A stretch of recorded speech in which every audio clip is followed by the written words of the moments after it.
अस्सलाम वालेकुम जी। आप देख रहे हैं नजम स्पीक्स। मैं हूं नजमुल हसन बाजवा।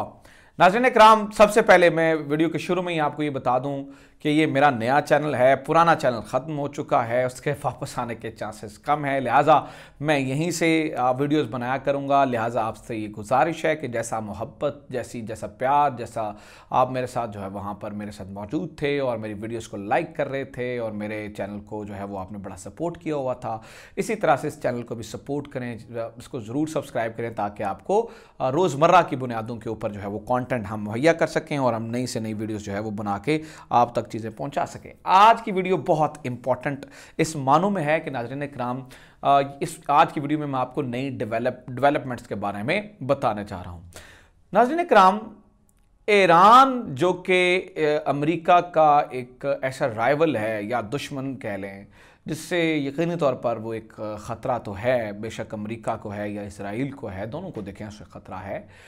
उसको लेकर एक बहुत बड़ी अपडेट आई है और वो ये है कि जनाबे वाला ईरान S-400 सिस्टम खरीदने जा रहा है। S-400 डिफेंस सिस्टम, वही सिस्टम जो रिसेंटली इंडिया ने खरीदा और ये वही सिस्टम है जो तुर्की खरीद चुका है। ये बहुत बड़ी बात है। S-400 दुनिया का इस वक्त शायद सबसे बेहतरीन डिफेंस सिस्टम है और अगर ये डिफेंस सिस्टम लग जाता है तो नाज़रीन इकराम अब यूं समझिएगा कि इसका सबसे पहला और बड़ा नुकसान इसराइल को होगा। आप ये कैसे मुमकिन है, ये कैसे हो सकता है, ये क्या किया जा सकता है, आज की वीडियो में मैंने डिटेल में आपके साथ जो है वो ये चीज़ें शेयर करनी है और मैंने आपको बताना है और इसके ऊपर जो है ना वो मैंने बहुत सारी चीज़ों के साथ से पर्दा भी उठाना है। लेकिन उससे पहले मैं आपको ये बता दूं, देखें इस सिस्टम को जानने से पहले अब ये देखिए कि पिछले कुछ अरसे से जो इजराइल है उसने अपनी लॉबिंग करना शुरू की और वो मैंने वो जेरूसलम पोस्ट और वो सारे रेफरेंसेस आपको दिए कि इसराइल जो है वो ग्रीस से रब्ता कर रहा है, साइप्रस वगैरह से रब्ता कर रहा है और बहुत सारे मुल्क हैं, इजिप्ट से रब्ता हो रहा है, ठीक है, मतलब बहुत सारे मुल्कों से जो है वो जॉर्डन से रब्ता हो रहा है और वो ये देख रहा है कि अगर ईरान पे हमला किया जाता है तो हम जो है वो कहाँ पे खड़े होंगे। ठीक है, इस सूरत हाल में जब ये बात चल रही है और ये कहानी चल रही है और वो लॉबिंग कर रहा है और बहुत सारे मुल्क उसकी सपोर्ट में आ रहे हैं, इस सूरत हाल में लगता यूँ है, ये मेरी अपना ओपिनियन है कि रूस ईरान की मदद को आ गया है। और ये इस वक्त जो S-400 की ख़रीदारी की बातें हो रही हैं या ये जो कुछ तैयारों की ख़रीदने की बातें हो रही हैं, ये छोटी बात नहीं है। ठीक है, अब वो क्या है वो मैं आपके सामने रखता हूँ। फोर्ब्स लिखता है, ताकि मैं रेफरेंसेस नाज़रीन कराम आपको बता साथ देता हूँ ताकि बात जो है वो मुस्तनद रहे। फोर्ब्स लिखता है, is Iran really about to buy Russian Su-35 super flanker fighter jets. तो एक सवाल के निशान में फोर्ब्स ने पूछा कि क्या वाकई ऐसा मुमकिन है कि ईरान रूस से Su-35 खरीदने जा रहा है। अब बात यहाँ पर Su-35 की हुई थी, Su-35 जो एक बड़ा शानदार बहुत ही ज़बरदस्त त्यारा है, लेकिन बात जनाबे वाला आगे कहाँ से बढ़ती कहाँ से है वो मैं आपको दिखाता हूँ। वो बात यहाँ से आगे बढ़ती है कि जनाबे वाला वो कहते हैं कि मैंने हाईलाइट कर दी हैं सारी खबरें, वो आपको बीच में पढ़ रहे हैं। इसी खबर के नीचे जाके वो कहता है कि ना सिर्फ Su-35 बल्कि ईरान के साथ S-400 की भी जो है ना वो डील की बात की जा रही है और ये $10 बिलियन की डील है जो कि 20 साल अरसे के ऊपर मुहित है।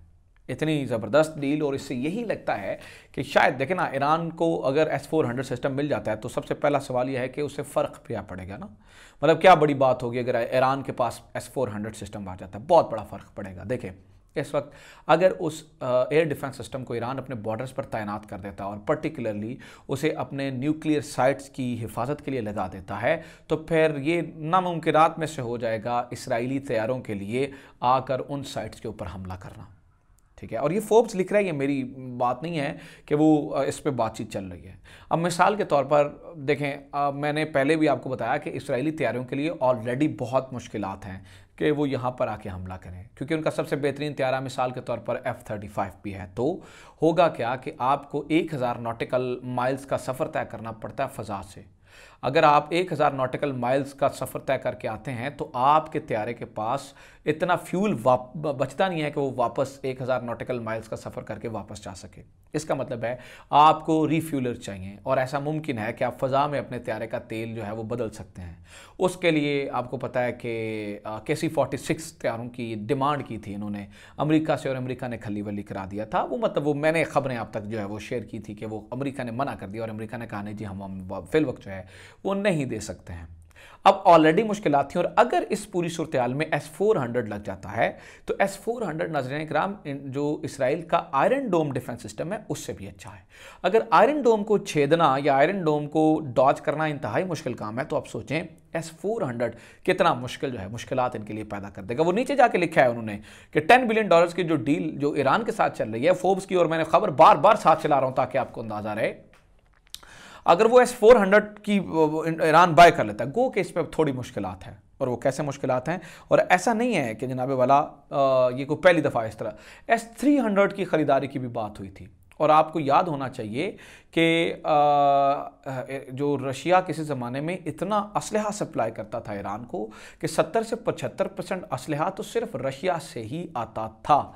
और ये पर्टिकुलरली हुआ ये जब इनकलाब ईरान के बाद ये सोवियत यूनियन के टूटने के बाद। वैसे सोवियत यूनियन में भी ये डील्स हो चुकी थी, लेकिन फिर जनाब वो सोवियत यूनियन के बाद जब वो टूटा तो फिर चीज़ें जो है ख़राब हुई। फिर नाज़रीन किराम आपको ये याद होगा, वो मैं आपके सामने रख देता हूँ ताकि आपको अंदाज़ा हो जाए कि अमेरिका ने कुछ पाबंदियाँ आज नहीं बहुत देर पहले लगाई थी। वो 1980s में कुछ पाबंदियाँ लगाई थी, ठीक है, और वो DW ने उसके बारे में लिखा भी है। और उन पाबंदियों के बारे में ये कहा गया था जी ईरान जो है वो रज़ा शाह, ख़ास तौर पे आपको पता है कि रज़ा शाह पहलवी के जाने के बाद क्योंकि इससे पहले रज़ा शाह पहलवी के होते हुए ईरान के अमेरिका के साथ भी बड़े अच्छे ताल्लुकात थे और वहाँ से भी बड़ा असलहा आता था। फिर जब रज़ा शाह पहलवी का दौर ख़त्म हुआ, यहाँ पर इनकलाब ईरान हुआ और फिर जो वहाँ पर सूरत हाल ख़राब हुई और उन्होंने यहाँ पर उनकी जो एम्बेसीज़ हैं उनको वहाँ पर मतलब रोक लिया US की एम्बेसी से, तो चीज़ें ख़राब हो गई। अब वहाँ पर इन्होंने नाज़रीन किराम कुछ पाबंदियाँ लगा दी, US एम्बार्गो। वो पाबंदियाँ जो हैं वो उनको ईरान को असलहा ख़रीदने से रोकती हैं। लेकिन अच्छी बात यह है कि वो पाबंदियाँ रिसेंटली अभी कुछ ही देर पहले वो वाली जो पुरानी पाबंदियां वो खत्म हुई हैं, अभी वाली तो और है ना, क्योंकि DW ने लिखता है इस पे Iran says UN arms embargo lifted allowing it to buy weapons. Iran ये कहता है कि जो UN आर्म्स एम्बार्गो हम पे लगा था US के कहने के ऊपर वो रिसेंटली ख़त्म हो गया है और वो 2007 में वो जो है ना वो लिफ्ट अप हुआ था। तो उसके मुकाबले में जनाब ये क्या कहता है, ये देखें, रशिया जो है वो बड़ा मुतमिन है और वो कहता है कि अगर ऐसा है तो हम जनाब उनको एयर डिफेंस सिस्टम जो है वो दे सकते हैं। और वो S-400 क्योंकि S-300 को इन्होंने रोक लिया था, तब पुरानी बात है जब S-300 को रोका गया था। तो मैं आपको ये बात बता दूं ईरान ने क्या किया था नाज़रीन किराम, ईरान ने अपना S-300 एयर डिफेंस सिस्टम जैसा ही, और S-300 भी बहुत शानदार मिसाइल डिफेंस सिस्टम है ना जी, वो उन्होंने अपना डिफेंस सिस्टम बना लिया था। अब Su-35 अगर आ जाता है और Su-35 के साथ S-400 सिस्टम इनके पास आ जाता है तो ईरान एक ऐसा लीथल कॉम्बिनेशन बना लेगा, क्योंकि Su-35 बहुत शानदार तैयारे हैं रशिया के। तो फिर जो है वो थोड़ी मुश्किलात पैदा ज़रूर इसराइल के लिए हो जाएंगी। So this it from today's episode. उम्मीद करता हूँ ये वीडियो पसंद आई होगी। वीडियो को शेयर करें, चैनल को सब्सक्राइब करें, अपना ख्याल रखें। खुदा हाफिज़। पाकिस्तान जिंदाबाद।